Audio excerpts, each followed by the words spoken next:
گرمی میں رکھنا پسند نہیں فرماتا. تو کل جو آنے والا یوم عاشور ہے 10ویں محرم الحرام کو 61 سنہ ہجری کو، جب یہی نواس رسول میدان کرب و بلا کی تپتی ریت کے اوپر پڑا ہوگا، اور جب آپ کے بھانجے، آپ کے بھتیجے، آپ کے بھائی، آپ کے بیٹے صاحبزادے جب شہید کیے گئے ہوں گے، اور جب نواس رسول نے خود بھی اپنی جان اپنے رب کریم کے اسلام کو بلند کرنے کے لیے اپنے رب کریم کے حوالے کی ہوگی، تو مصطفیٰ کریم گنبد خضرا میں کتنے پریشان ہوئے ہوں گے. یہ آدمی خود اس کا تصور کر سکتا ہے. ذات محترم حسنین کریمین وہ عظیم ہستی ہیں. حضور نے خاص طور پہ ان ہستیوں کو اپنی اہل بیت میں شمار کیا ہے. ام سلمہ رضی اللہ تعالیٰ عنہا روایت کرتی ہیں، حضور نے سیدہ فاطمہ الزہرا حسن و حسین کو حضور نے جمع کیا، اور آپ نے ایک کپڑے کے اندر ان کو داخل کیا، اور آپ نے اللہ کی بارگاہ میں عرض کی، اللہم ہؤلاء اہل بیتی، اللہ یہ میرے اہل بیت ہیں. اور دوسری حدیث میں آیا، آپ نے عرض کی، اللہم ہؤلاء اہل بیتی فاذہب عنہم الرجس وطہرہم تطہیرا، اللہ یہ میرے اہل بیت ہیں، ان سے ہر قسم کی ناپاکی کو دور فرما، ان کو خوب پاک صاف فرما دے. حضرت محترم حضرت عمر بن خطاب رضی اللہ عنہ سے حدیث کو روایت کرتے ہیں، میں نے رسول پاک کو سنا، آپ نے فرمایا، کل بنی انسا فإن عصبتهم لأبيهم ما خلا ولد فاطمہ فإنی انا عصبتهم وانا ابوهم. یہ روایت المعجم الکبیر، مجمع الزوائد، نائل الاوطار، سبل السلام، مختلف کتب حدیث میں یہ حدیث آئی ہے. حضرت عمر فاروق اس حدیث کو روایت کرتے ہیں، میں نے رسول پاک کو سنا، آپ نے فرمایا، ہر عورت کے بیٹوں کی نسبت اس کے باپ کی طرف ہوتی ہے سوائے اولاد فاطمہ کے. اولاد فاطمہ کی نسبت علی بن ابی طالب کی طرف نہیں ہے، علی اولاد فاطمہ کی نسبت محمد مصطفیٰ کی طرف ہے.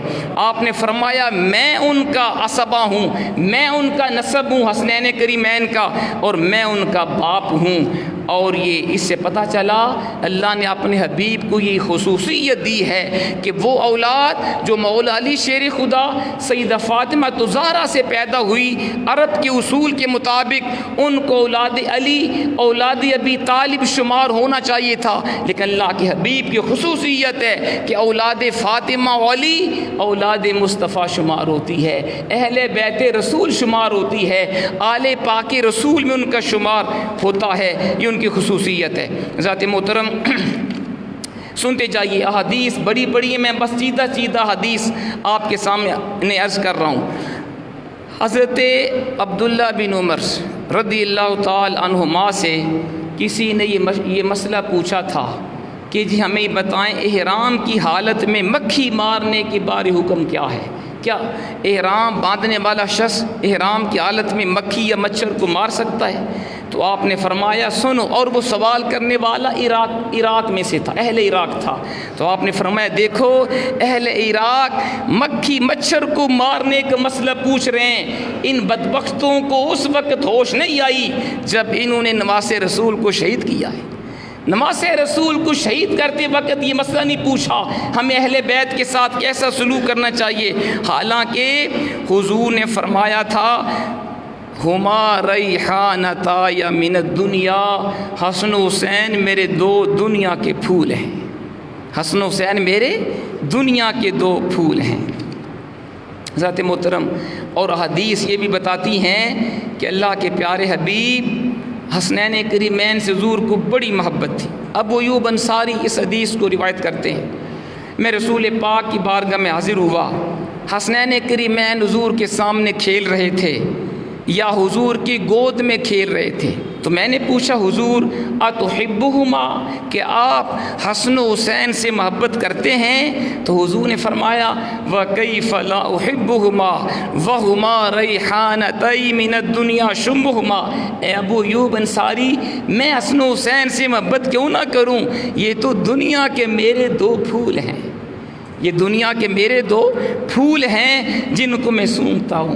یہ حضور کی محبت تھی حسنین کریمین کے ساتھ. اور حدیث پاک میں آیا حضور نے حسن و حسین کے کان میں اذان دی، حضور نے حسن و حسین کا عقیقہ کیا، اور پھر مولا علی شیر خدا رضی اللہ تعالیٰ عنہ روایت کرتے ہیں کہ حضرت حسن سینے سے سر تک حضور کے مشابہ تھے. امام حسن سینے سے اپنے سر تک حضور کی شبیہ تھے، حضور کی تصویر تھے. اور سیدنا امام حسین سینے سے پاؤں تک حضور کے مشابہ تھے. مطلب یہ اگر دونوں صاحبزادوں کو آپ کھڑا کریں حضور کی مکمل تصویر بنتی تھی، حضور کا مکمل سراپا بنتا تھا. سبحان حضرت محترم، کیا میں بیان کروں ان ہستیوں کی شانیں. حسنین کریمین یہ حضور کے علوم و حکمت کے وارث ہیں. حضرت فاطمہ رضی اللہ عنہا فرماتی ہیں کہ حضور کے جب آخری ایام تھے تو آپ حسن و حسین کو لے کر سرکار کی بارگاہ میں حاضر ہوئیں. عرض کی حضور اپنے صاحبزادوں کو وراثت میں کچھ عطا فرمائیں. تو حضور نے کیا فرمایا؟ ام الحسن فلہ ہیبتی وسودتی. فرمایا فاطمہ بیٹی میں نے حسن کو اپنی ہیبت اور جلال عطا کیا اور اپنی سرداری عطا کی. وام الحسین فلہ جرأتی وجودی. حسین کو میں نے اپنی جرت، اپنی بہادری اور اپنی سخاوت عطا فرمائی. یہ حضور کی وراثت ہے، کیونکہ حضور نے فرمایا انبیاء جو ہیں وہ اپنی وراثت میں درم و دینار چھوڑ کے نہیں جاتے، وہ مال و دولت چھوڑ کے نہیں جاتے، وہ علم چھوڑ کے جاتے ہیں. انبیاء کی وراثت علم دین ہوتی ہے، وہ مال و دولت نہیں ہوتا. تو حضرت حسن جو ہیں وہ بڑے جلالی تھے، ہیبت والے تھے اور سردار تھے. اور سیدنا امام عالی مقام بڑے بہادر تھے، کیونکہ حضور نے وراثت میں ان کو بہادری عطا کی تھی. اس سے بڑی بہادری کیا ہوگی کہ آپ کے سامنے نن علی اصغر 6 ماہ کا صاحبزادہ شہید ہوا، آپ گھبرائے نہیں ہیں. اس سے بڑی نواز رسول کی بہادری کی مثال کیا ہے کہ آپ کا 18 سالہ نوجوان بیٹا علی اکبر جو شبیہ مصطفیٰ تھا، جو تصویر مصطفیٰ تھا، جو حضور کے حسن و جمال اور آپ کے سراپا کی کاپی تھے، وہ شہید ہوتے ہیں. نواز رسول کے ماتھے پر شکن نہیں آتی. اس سے بڑی بہادری کی مثال کیا ہوگی کہ آپ کی بہن سیدہ زینب کے ننھے پھول اون محمد جیسے فرزندان ارجمند شہید ہوتے ہیں، نماز رسول کی پیشانی کے اوپر بل نہیں آتے. اس سے بڑی حسین کی بہادری کیا ہوگی کہ امام حسن آپ کے بڑے صاحبزادے کی یادگار، امام قاسم اپنی جوانی اسلام کی خاطر قربان کرتے ہیں، نواز رسول پریشان نہیں ہوتا. اس سے بڑی بہادری کیا ہوگی آپ کے سامنے 72 آپ کے ماننے والے، ان میں اہل بیت بھی ہیں، ان میں صحابہ بھی ہیں، ان میں آپ کے خدام بھی ہیں، 72 افراد کی قربانی پیش کرتا ہے امام حسین، لیکن پریشان نہیں ہوتے اور آخر میں اپنی جان بھی اپنے رب کے حوالے کر دیتے ہیں. لیکن پھر بھی کوئی گلہ شکوہ نہیں ہے. یزید کی بیعت نہیں کی، اپنا سب کچھ قربان کر کے اسلام کے پرچم کو ہمیشہ کے لیے بلند فرما دیا. اس سے بڑی امام حسین کی بہادری کی مثال کیا ہو سکتی ہے؟ یہ آپ کی بہادری تھی اور یہ آپ کو حضور کی وراثت میں اللہ نے عطا کی تھی. سنیے گا حسنین کریمین کی شان کیا. ان بدبختوں کو کیا خبر، ان یزیدیوں کو کیا خبر، ان کوفیوں لایوفیوں کو کیا خبر. انہوں نے اپنی دنیا آخرت کو تباہ کر لیا، حضور کے سب سے پیارے لاڈلوں کو شہید کیا. حضور نے فرمایا، ابو سعید خدری حدیث کو روایت کرتے ہیں، اللہ کے حبیب فرماتے ہیں الحسن والحسین سیدہ شباب اہل جنہ. صحابہ سنو حسن حسین کی شان کیا ہے. حضور نے فرمایا میرے حسن حسین تمام اہل جنت کے جوانوں کے سردار ہیں. حسن حسین تمام اہل جنت کے جوانوں کے سردار. اب کو یہ نہ کہے وہ صرف جوانوں کے سردار ہیں، بوڑھوں کے سردار نہیں ہیں، بچوں کے سردار نہیں. علماء نے لکھا جنت میں سارے ہی جوان ہوں گے، جنت میں سارے ہی جوان ہوں گے. اس حدیث پاک کا مطلب یہ ہے جو جنت میں جائے گا وہ حسنین کریمین کی برکت سے، ان کے وسیلے سے اللہ ان کو جنت دے گا. جس کے دل میں حسنین کریمین کی محبت ہوگی وہ جنتی ہے، اور جو جنتی ہے ان سب کے سردار حسنین کریمین ہیں. ان سب کے سردار. ایک بڑی پیاری حدیث پاک میں نے شاید آپ کو پہلے سنائی ہو، لیکن حدیث بڑی ایمان افروز ہے، میرا دل چاہتا ہے کہ وہ بار بار سناؤں. حضرت حذیفہ حضور کے بڑے پیارے صحابی ہیں، اس حدیث پاک کو بیان فرماتے ہیں، اور امام ترمذی نے اس حدیث کو بیان کیا، صحیح ابن حبان کے اندر، السنن الکبریٰ کے اندر، المسند احمد بن حنبل کے اندر، المصنف کے اندر، المعجم الکبیر کے اندر، المستدرک، سینکڑوں دسوں احادیث ہیں جن کے اندر یہ حدیث پاک آئی ہے. حضرت حذیفہ فرماتے ہیں میری ماں نے مجھ سے پوچھا بیٹا حذیفہ کتنے دن ہوئے تجھے سرکار کی بارگاہ میں حاضری دیے؟ میں نے کہا امی چند دن ہوئے سرکار کی بارگاہ میں حاضری نہیں دی. میری ماں ناراض ہو گئی، اتنے دن ہو گئے تم نے سرکار کی زیارت نہیں کی. کہتے میں نے کہا امی جی مجھے اجازت دیں، آج میں مغرب کی نماز سرکار مدینہ کے پیچھے جا کے پڑھتا ہوں اور اپنے لیے اور آپ کی بخشش کے لیے دعا بھی کرواتا ہوں. یہ صحابہ کرام کا عقیدہ تھا. وہ مانگتے رب سے تھے لیکن حضور کے وسیلے سے مانگتے تھے، دعا رب سے کرتے تھے، لیکن صحابہ جانتے تھے جب حضور کے مبارک ہاتھ ہماری بخشش کے لیے اٹھیں گے تو یقینی طور پہ اللہ ہمارے گناہ معاف فرما دے. فرماتے میں نے مغرب کی نماز سرکار مدینہ کے پیچھے جا کے پڑھی. کتنے خوش نصیب تھے وہ صحابہ کرام جو شب و روز حضور کی زیارت کیا کرتے تھے. جب جی کیا چہرہ مصطفیٰ کو دیکھ لیا، جب جی چاہا حضور کی زیارت سے اپنے دل کو منور فرما لیا.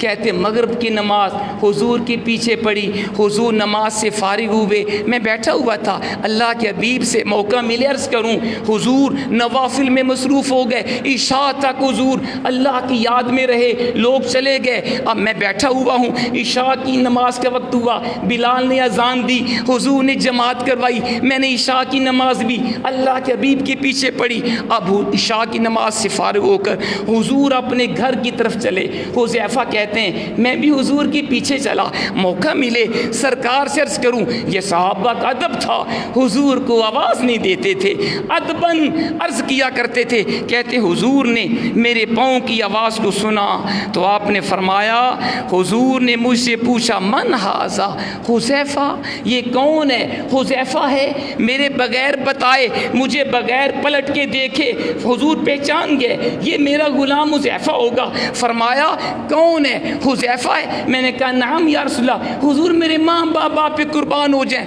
ہاں آپ کا غلام حذیفہ ہوں. اب سنیے اگلا جملہ، حضور نے فرمایا ما حاجتو کا، اے حذیفہ کیسے آئے، کس کام سے آئے؟ اور ساتھ ہی حضور نے فرمایا غفر اللہ لکا ولی امکا، حذیفہ جا اللہ تجھے بھی معاف فرمائے، تیری ماں کی بھی بخشش فرمائے. ابھی سرکار کو بتایا نہیں ہے، اپنے آنے کا مقصد بیان نہیں کیا. حضور جان گئے میرا غلام کیوں آیا ہے، فرمایا جا اللہ تجھے بخشے، تیری ماں کو بخشے. یہ حضور کے علم خدا داد کی وسعت ہے. اور ساتھ ہی سرکار نے فرمایا حذیفہ جانتے ہو یہ فرشتہ جو آج رات میرے اوپر نازل ہوا اس سے پہلے کبھی زمین پر نہیں آیا، اللہ سے اس نے اجازت لی، اللہ مجھے اجازت دے میں تیرے حبیب کو جا کے سلام کروں. یہ فرشتہ میرے پاس آیا، کیوں آیا؟ وَيُبَشِّرَنِي، مجھے خوشخبری دینے آیا، بِأَنَّ فَاطِمَةَ سَيِّدَةُ نِسَاءِ أَهْلِ الْجَنَّةِ وَأَنَّ الْحَسَنَ وَالْحُسَيْنَ سَيِّدَا شَبَابِ أَهْلِ الْجَنَّةِ. فرماتے ہیں حضور یہ فرشتے نے مجھے آ کے بتایا حضور اللہ آپ کو خوشخبری دے رہا ہے، حبیب آپ کو مبارک ہو، آپ کی لخت جگر نور نظر سیدہ فاطمہ الزہرا سلام اللہ علیہا تمام اہل جنت کی عورتوں کے سردار ہیں، اور آپ کے نواسے حسن و حسین تمام اہل جنت کے جوانوں کے سردار ہیں. یہ شان اہل بیت کی، یہ مقام ہے حسنین کریمین کا. اللہ اکبر، یہ مقام ہے ان عظیم ہستیوں کا. ذات محترم باتیں بڑی ہیں، ہمارے پاس وقت تھوڑا ہے. حضرت عبداللہ بن مسعود روایت کرتے ہیں حضور نے فرمایا من احبنی فلیحب ھذین، جس بندے کو مجھ سے محبت ہے میرے دونوں نواسوں سے محبت کرے. وہ حضور نے بتا دیا کہ میری محبت کامل اسی کو نصیب ہوگی جس کے دل میں حسنین کریمین کی محبت بھی ہوگی. جو حسنین کریمین سے بغض رکھے گا وہ میرے سے محبت نہیں کر سکتا. اور پھر آگے جو اگلی حدیث ہے اس میں سرکار نے فرمایا حضور نے حسن و حسین کے بارے فرمایا من احبہما فقد احبنی، جس نے حسن و حسین سے محبت کی اس نے مجھ سے محبت کی، اس نے مجھ سے محبت کی۔ اور اگلی حدیث بڑی ایمان افروز ہے۔ مولا علی شیر خدا اس حدیث کو روایت کرتے ہیں ان رسول اللہ علیہ الصلوۃ والسلام اخذ بیدی حسن و حسین، حضور نے حسن و حسین کا ہاتھ پکڑا، فقال، پھر آپ نے فرمایا من احبنی و احب ہذین و اباہما و امہما کان معی فی درجتی یوم القیامہ۔ صحابہ سنو، جس نے مجھ سے محبت کی، جس نے حسن و حسین سے محبت کی، جس نے حسن و حسین کے ماں باپ سے محبت کی، وہ قیامت کے دن میرے درجے میں میرے ساتھ ہوگا۔ دوبارہ سنو، حضور فرماتے ہیں جس نے مجھ سے محبت کی، حسن و حسین سے محبت کی، ان کے والدین سے محبت کی، وہ قیامت کے دن میرے درجے میں میرے ساتھ ہوگا۔ کیا شان ہے اہل بیت کی، کیا مقام ہے ان کا۔ اور پھر حضور نے اگلی حدیث میں آیا، حضور نے حسن و حسین کو دیکھا اور آپ نے اللہ کی بارگاہ میں عرض کی اللہم انی احبہما فاحبہما، اللہ میں اپنے دونوں نواسوں سے محبت کرتا ہوں، تو بھی ان دونوں سے محبت فرما، ان دونوں سے محبت فرما۔ کیا شان ہے حسنین کریمین کی۔ حضرت اسامہ بن زید حضور کے بڑے پیارے صحابی ہیں، کہتے میں کسی کام سے سرکار کی بارگاہ میں حاضر ہوا، جب کام سے فارغ ہوا تو میں نے دیکھا حضور نے چادر پاک اوڑھی ہوئی تھی، لگتا تھا کچھ ہے حضور نے چھپائی ہوئی ہے۔ میں نے پوچھا حضور ذرا دکھائیں نا آپ کی چادر میں کیا ہے، تو اللہ کے حبیب نے اپنی چادر پاک کا گوشہ اٹھایا کنارہ، تو میں نے دیکھا حسن و حسین حضور نے گود میں اٹھائے ہوئے تھے۔ اور پھر حضور نے فرمایا ہذان ابنایا و ابنا ابنتی اللہم انی احبہما فاحبہما واحب من یحبہما، یہ دونوں میرے بیٹے ہیں کیونکہ میری بیٹی کے بیٹے ہیں، اللہ میں ان دونوں نواسوں سے محبت کرتا ہوں، تو بھی ان سے محبت فرما، اور قیامت تک جو میری امت میرے نواسوں سے محبت کرے ان سب سے محبت فرما۔ تو وہ لوگ خوش بخت ہیں جو حسنین کریمین اہل بیت سے محبت کرتے ہیں۔ اور اگلا حضور کا ارشاد فرمایا حضور نے من ابغضہما فقد ابغضنی، جس نے حسن و حسین سے بغض رکھا، دشمنی رکھی، اس نے مجھ سے دشمنی رکھی۔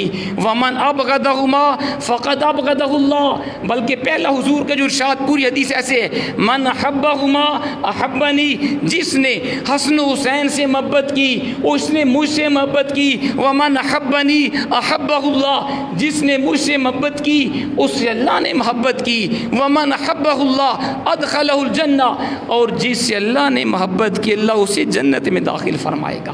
اگلا حضور کا جملہ فرمایا حضور نے من ابغضہما فقد ابغضنی، جس نے حسن و حسین سے دشمنی رکھی اس نے مجھ سے دشمنی رکھی، ومن ابغضنی ابغضہ اللہ، جس نے مجھ سے دشمنی رکھی اللہ نے اس سے دشمنی رکھی، ومن ابغضہ اللہ ادخلہ النار، جس کو اللہ نے دشمن رکھا اللہ اسے جہنم میں پھینکے گا۔ یہ کوفی، یہ یزیدی ٹولہ، اور یزید کو امیر المومنین کہنے والے، یزید کو امیر المومنین سمجھنے والے، یزید کو حق پہ ماننے والے، نواس رسول کو باغی کہنے والے، اہل بیت کے دشمن، گستاخ، بے ادب، وہ یقینی طور پہ جہنم میں جائیں گے۔ اور ہم جیسے حضور کے غلام، اہل سنت و جماعت کے وہ لوگ جو حضور سے بھی محبت کرتے ہیں، اہل بیت سے بھی محبت کرتے ہیں، حضور کے اہل بیت سے بھی ان کو عقیدت ہے، صحابہ کرام کے بھی غلام ہیں، انشاءاللہ غلامی رسول کی برکت سے، اہل بیت کی محبت غلامی کی برکت سے حضور کے سارے غلام جنت میں داخل ہو جائیں گے۔ ذات محترم باتیں بڑی ہیں، ہمارا وقت ہو گیا، بس شارٹ کٹ یہ ہے، یہ وہ نواسے ہیں جن کی خاطر حضور جمعے کا خطبہ روک دیا کرتے تھے۔ حسن و حسین چھوٹے بچے تھے، مسجد میں تشریف لائے، حضور جمعے کا خطبہ دے رہے تھے، چھوٹے بچے کبھی گرتے ہیں کبھی اٹھتے ہیں، حضور کی محبت نے گوارا نہ کیا، حضور نے تقریر روک کر ممبر سے نیچے اترے، دونوں صاحبزادوں کو اٹھایا، پیار کیا، اپنے سامنے بٹھایا اور قرآن کی آیت پڑھی، صدق اللہ تعالی انما اموالکم واولادکم فتنہ، میرے اللہ کا فرمان سچا ہے، تمہارے مال تمہاری اولاد تمہارے لیے آزمائش ہے۔ فرمایا میں نے اپنے نواسوں کو کو گرتے دیکھا، میری محبت نے گوارا نہ کیا، میں نے تقریر چھوڑ کے اپنے نواسوں کو پیار کر کے اپنے سامنے بٹھا لیا۔ یہ وہ نمازیں اگر حضور عشاء کی نماز پڑھا رہے ہوتے، اب میں صرف آپ کو خلاصہ بتا رہا ہوں، احادیث کا خلاصہ، حضور عشاء کی نماز پڑھا رہے ہوتے، حسن و حسین حضور کی پشت مبارک کے اوپر بیٹھ جاتے۔ صحابہ کہتے ہیں جب تک حسن و حسین اپنی مرضی سے نیچے نہیں اترتے تھے، اللہ کا حبیب سجدے سے اپنا سر پاک نہیں اٹھاتا تھا۔ جب پوچھا جاتا حضور کیا ہوا آج آپ نے اتنا لمبا سجدہ کیا، فرمایا میرا نواسہ حسین میری پشت کے اوپر بیٹھا ہوا تھا، میری محبت نے گوارا نہ کیا میں اپنا سر اٹھاؤں میرا نواسہ گر نہ جائے۔ ارے یہ وہ حسن و حسین ہیں، حضور چوما کرتے تھے، حضور بوسے لیا کرتے تھے، حضور اپنے سینے کے اوپر چڑھایا کرتے تھے، ان کے پاؤں حضور کی سینے پہ آتے تھے، حضور ان کو سونگتے تھے، حضور کو اتنی محبت تھی ہم اس کا اندازہ نہیں کر سکتے۔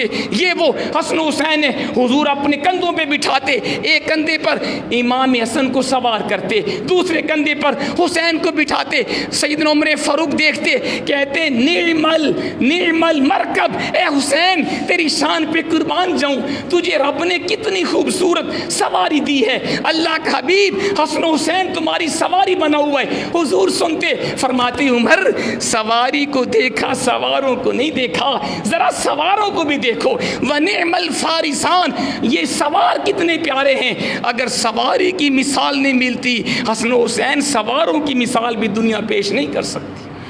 اتنی محبت حضور کو کیوں تھی محبت؟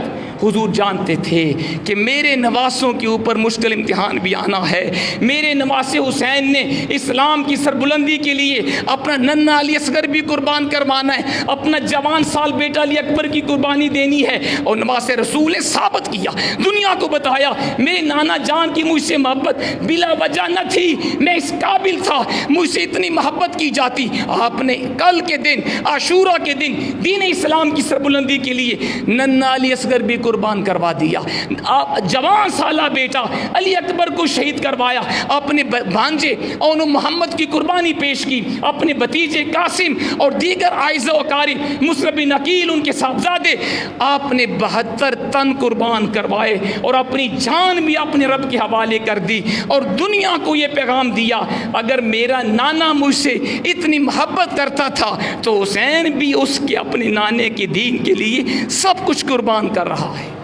اس نواسی پر محمد مصطفیٰ کو ناز ہے، اس کی ہمت پر علی شیر خدا کو ناز ہے، سجدے اور رونے کیے اس کا نیا انداز ہے، اس نے وہ سجدہ کیا جس پہ خدا کو ناز ہے۔ تو ذات محترم یہ واقعہ کربلا ہمارے لیے بہت زیادہ اس میں سبق ہے۔ ایک اہم سبق سن لیں، اہم سبق یہ ہے کہ امام حسین نے اپنے 72 تن قربان کروا دیے، یزید جیسے فاسق و فاجر کی بیعت نہیں کی، کیونکہ یزید فاسق تھا، وہ شرابی تھا، وہ بدکار تھا، نمازوں کو چھوڑنے والا تھا، جھوٹ بولتا تھا، خائن تھا، کئی اس کے اندر برائیاں تھی۔ نواسے رسول سے یزیدوں نے کیا مانگا تھا؟ ووٹ مانگا تھا۔ اس وقت بیعت کرنا آج کل کے ووٹ کی طرح تھی۔ نواسے رسول نے 72 تن قربان کروا دیے، لیکن یزید جیسے فاسق و فاجر کو ووٹ نہیں دیا۔ ہمارے لیے سب سے بڑا سبق یہ ہے، اصل حسینی وہ ہے جو نواسے رسول کے نقشے قدم پہ چلے۔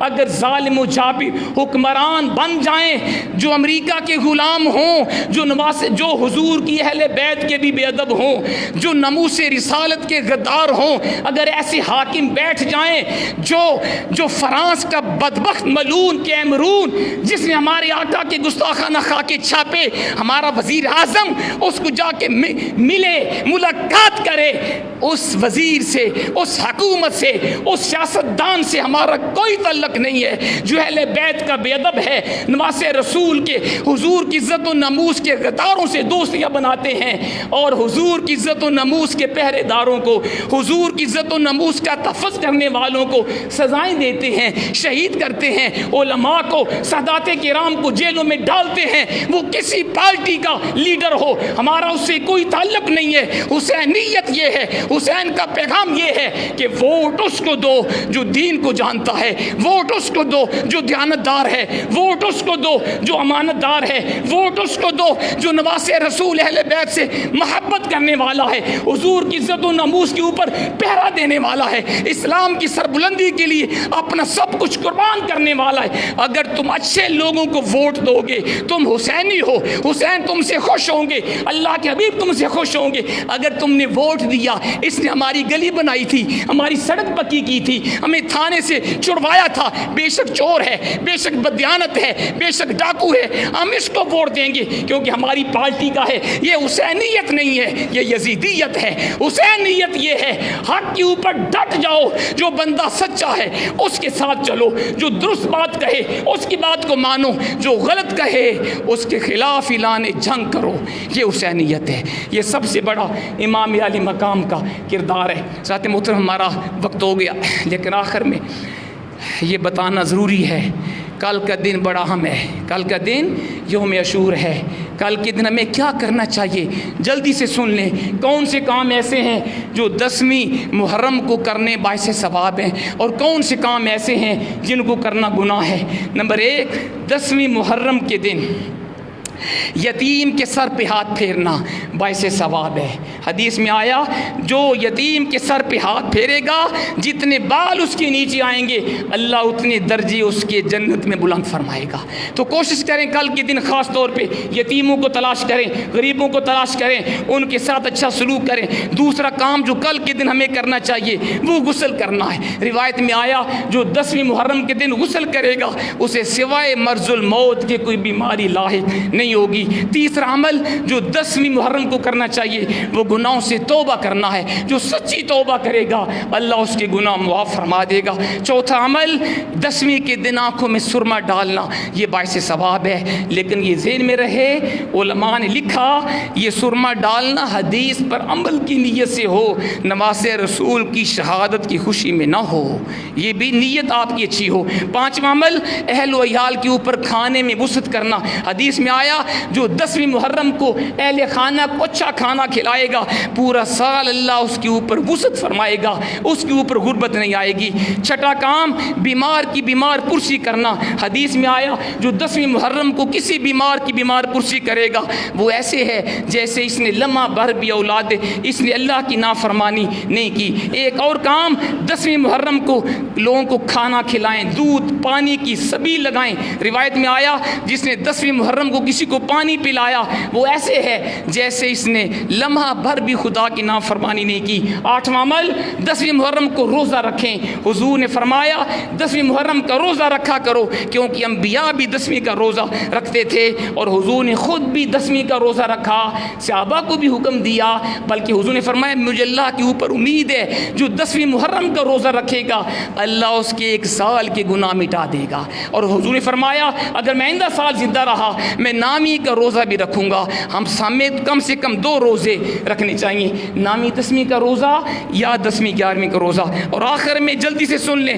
وہ کام جو 10ویں کے دن کرنے حرام ہیں، وہ کام جن کو کرنا گناہ ہے، شاہ لباس پہننا منع ہے، سینہ کو بھی کرنا، کپڑے پھالنا، ماتم کرنا، بال نوچنا، نوحہ کرنا، چاقو چھری سے بدن کو زخمی کرنا، یہ حرام ہے۔ یہ میں نہیں کہتا، سرکار فرماتے ہیں، عبداللہ بن مسعود کی روایت ہے حضور نے فرمایا لیس منا من ضرب الخدود وشق الجیوب ودعا بدعوى الجاہلیہ، وہ ہم میں سے نہیں ہے جو اپنے چہرے کو پیٹے، گریبان پھاڑے اور زمانہ جاہلیت کی طرح واویلا کرے۔ دوسرا حضور کا فرمان جس نے اپنے چہرے کو پیٹا، سینہ کو بھی کی، گریبان پھاڑے اور زمانہ جاہلیت کی طرح واویلا کیا وہ ہم میں سے نہیں ہے۔ لہٰذا 10ویں کے دن خاص طور پہ کالا لباس نہ پہنے، نوحہ کرنا، ماتم کرنا، چھری بدن سے اپنے بدن کو زخمی کرنا یہ حرام ہے۔ اور یہ اتنا وقت نہیں ہے، نماز رسول نے